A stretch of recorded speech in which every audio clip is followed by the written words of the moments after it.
जिस बिसात को हाइब्रिड निज़ाम के नाम पर बिछाया गया था, अब भी उस शतरंज पर कुछ मोहरे इमरान खान के मफाद में चलाए जा रहे हैं। नवाज शरीफ उस वक्त तक वापस नहीं आएंगे जब तक चीफ जस्टिस रिटायर नहीं हो जाते। इमरान खान का असल तोड़ नवाज शरीफ की वापसी में पोशीदा है। चौथा नुक्ता जो अम्मार मसूद साहब ने अपने कॉलम में तहरीर किया वो बहुत अहम है और मेरा ख्याल है कि नवाज शरीफ साहब भी शायद इसी चीज़ का इंतज़ार कर रहे हैं। दोस्तों अस्सलाम वालेकुम। नवाज शरीफ साहब काफ़ी अरसा से लंदन में मुकीम हैं।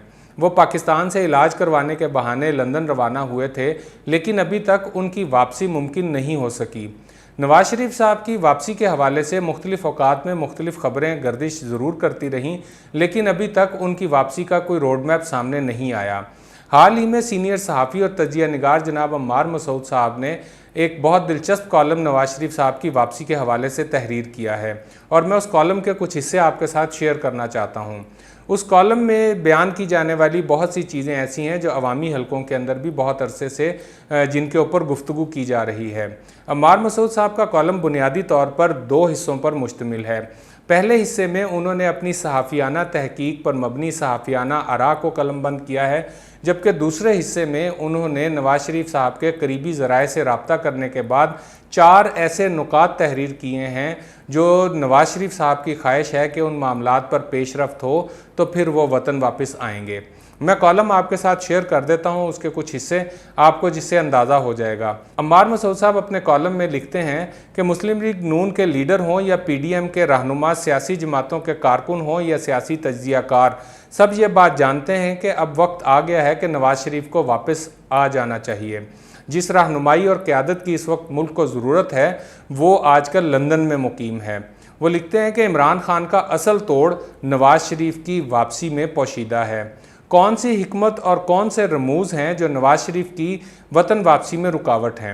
वो कहते हैं कि एक कयास के मुताबिक नवाज शरीफ उस वक्त तक वापस नहीं आएंगे जब तक चीफ जस्टिस रिटायर नहीं हो जाते और उनकी जगह नए चीफ जस्टिस अपना ओहदा नहीं संभाल लेते। अम्मार मसूद साहब लिखते हैं कि मौजूदा सूरत हाल में नवाज शरीफ की वापसी में ये अमर भी माने है कि जिस बिसात को हाइब्रिड निज़ाम के नाम पर बिछाया गया था, अब भी उस शतरंज पर कुछ मोहरे इमरान खान के मफाद में चलाए जा रहे हैं। अगर नवाज शरीफ मौजूदा अदालती दौर में वापस आते हैं तो उन मोहरों की मदद से कोई ऐसी चाल चली जा सकती है जो बड़े नुकसान का सबब बन सकती है और इससे बचने का तरीका सिर्फ इंतज़ार और मज़ीद इंतज़ार है। वो लिखते हैं कि सदर ममलिकत मुल्क के आइनी सरबराह हैं, अगरचे उनका ओहदा सियासी मामलात में मुदाखलत का मतकाजी नहीं, मगर इस सब के बावजूद वो एक सियासी कारकुन की तरह अपने ओहदे की हुर्मत दाव पर लगाने की अहलियत रखते हैं। यहाँ पर मेरा इनसे थोड़ा सा इख्तलाफ है और वो ये कि ताकत का जो मरकज़ होता है वो हमेशा जो मरकज़ी लीडर होता है वही होता है। आपको याद होगा कि जिस वक्त जरदारी साहब सदर बने थे तो ताकत का मरकज़ ऐवान सदर हुआ करता था। बहरहाल वो लिखते हैं कि सदर ममलिकत के जाने के दिन भी करीब हैं। सितंबर में उनकी आइनी मुद्दत भी ख़त्म हो रही है और एक नए सदर का इंतखाब होगा और एक अंदाजे के मुताबिक इस दफ़ा नवाज शरीफ को सदारत का ओहदा भी दिया जा सकता है। अगर इंतखाबात शफाफ होते हैं और नून लीग बड़ी अक्सरियत हासिल करने में कामयाब होती है और वजारत उज़्मा मरीम नवाज़ का मुकद्दर बनती है तो सदर और वज़ीर आज़म दोनों का ये रिश्ता एक बेमिसाल ताल्लुक़ बन सकता है, लेकिन ये सिर्फ़ एक थ्योरी है। ये उन्होंने साथ में तहरीर किया है। बहरहाल वो आगे लिखते हैं कि नून लीग की ख्वाहिश है कि इंतखाबात कम अज़ कम नवंबर तक आगे ले जाएं ताकि नवाज शरीफ के ख़िलाफ़ बने बेबुनियाद मुकदमात और ख़त्म हो जाएं और वो आज़ादाना तौर पर अपनी इंतखाबी मुहिम में हिस्सा ले सकें। मौलाना फजलुर रहमान का इंतखाबात के हवाले से इस्तदलाल है कि इंतखाबात मार्च में हों ताकि हुकूमत की कारकर्दगी में कुछ बेहतरी आ सके। पीपल्स पार्टी के मुताबिक इंतखाबात अक्टूबर में आइनी मुद्दत पूरी होने पर ही होने चाहिए। कॉलम के दूसरे हिस्से में जो 4 नुकात अम्मार मसूद साहब ने नवाज शरीफ साहब के करीबी ज़राए से रब्ता करने के बाद कलमबंद किए हैं वो मैं आपकी खिदमत में पेश कर देता हूँ, जिनमें पहला नुक्ता ये है कि एक बात तो बहुत वाज़ेह है कि नवाज़ शरीफ इदारों और अवाम से उसी तौक़ीर के मुतकाज़ी हैं जिसके वो हकदार हैं। उनके ख़्याल में उनकी शख्सियत, ख़ानदान, पार्टी और कारकुनों के ख़िलाफ़ जो घिनौने इल्ज़ामात गुज़िश्ता दौर में लगाए गए वो सब के सब वापस होने चाहिए। वो 3 मरतबा इस मुल्क के वज़ीर आज़म रह चुके हैं और उनके ख़ानदान ने इस मुल्क की तरक्की में बहुत अहम किरदार अदा किया है और इसके बदले वो किसी ओहदे के नहीं बल्कि एहतराम के मुतकाज़ी हैं। दूसरा नुक्ता वो तहरीर करते हैं कि नवाज़ शरीफ साहब चाहते हैं कि उनके ऊपर बनाए गए बेबुनियाद मुकदमात का ख़ात्मा होना चाहिए, जिसकी वजह से वो ख़ुद, उनकी पार्टी और उनके कारकुनों को इताब से गुज़रना पड़ा। तीसरी उनकी ख्वाहिश है कि उनका इस्तकबाल फ़कीदुल मिसाल हो। चौथा नुक्ता जो अम्मार मसूद साहब ने अपने कॉलम में तहरीर किया वो बहुत अहम है और मेरा ख़्याल है कि नवाज़ शरीफ साहब भी शायद इसी चीज़ का इंतज़ार कर रहे हैं। नवाज़ शरीफ साहब के हवाले से वो लिखते हैं कि आखिरी बात जिसका नवाज़ शरीफ को इंतज़ार है वो चंद मुआहदे हैं। ये मुआहदे मुल्की नहीं बल्कि बैनुल अक़वामी हैं। नवाज़ शरीफ की ये ख्वाहिश है कि जब वो वापस आएँ तो अवाम के लिए कोई खुशखबरी भी उनके हमरा हो। अरब ममालिक से उनके ज़ाती ताल्लुकात हमेशा काबिल रश्क रहे हैं और इसमें कोई शक वाली बात नहीं है। चीन की क़यादत भी उन्हें हमेशा एहतराम की निगाह से देखती है, इसमें भी बिल्कुल ये बात भी क्लियर है।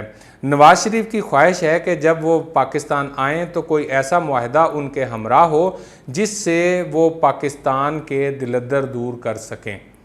बहरहाल उन्होंने आखिर में ये भी लिखा कि बहुत से लोग शायद इन बातों से इत्तफ़ाक़ ना करें, लेकिन वो एक बात अपने पूरे ज़ोर के साथ उन्होंने कही कि नवाज़ शरीफ साहब इस मुल्क की सियासत में अब भी नहायत बाअसर पोजीशन रखते हैं।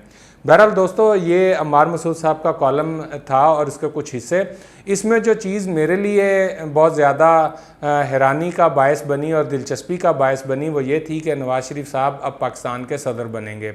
आपको याद होगा कि जिस वक्त ज़रदारी साहब मोहतरमा की शहादत के बाद जिस वक्त एक इलेक्शन हुए थे तो उन्होंने सदारत का ओहदा संभाला था, लेकिन यहाँ पर थोड़ा सा मसला सिर्फ ये है कि उस वक्त तक ज़रदारी साहब के ऊपर कोई नाअहली की तलवार नहीं लटक रही थी और वह नाअहल नहीं थे। हाँ, चूँकि उनके ऊपर मुकदमात थे इसलिए वो पब्लिक ऑफिस होल्ड नहीं कर सकते थे, इसलिए उन्हें सदर बनाया गया था। और मेरा ख़्याल है कि शायद नवाज़ शरीफ साहब भी कुछ इसी किस्म का प्लान कर रहे हैं और उनके जो सियासी क़यादत, उनके जो लीडर हैं बाकी के, वो भी मेरा ख़्याल है कुछ इसी किस्म की प्लानिंग कर रहे हैं कि एक तो नवाज़ शरीफ साहब कोई सदर बन जाएं और वो वज़ीर आज़म उनके नीचे चाहे मरीम नवाज़ बने या कोई और, हमज़ा वगैरह, तो वो ये सारा मामला इस तरह से मेरा ख़्याल है कि आगे लेकर जाना चाहते हैं।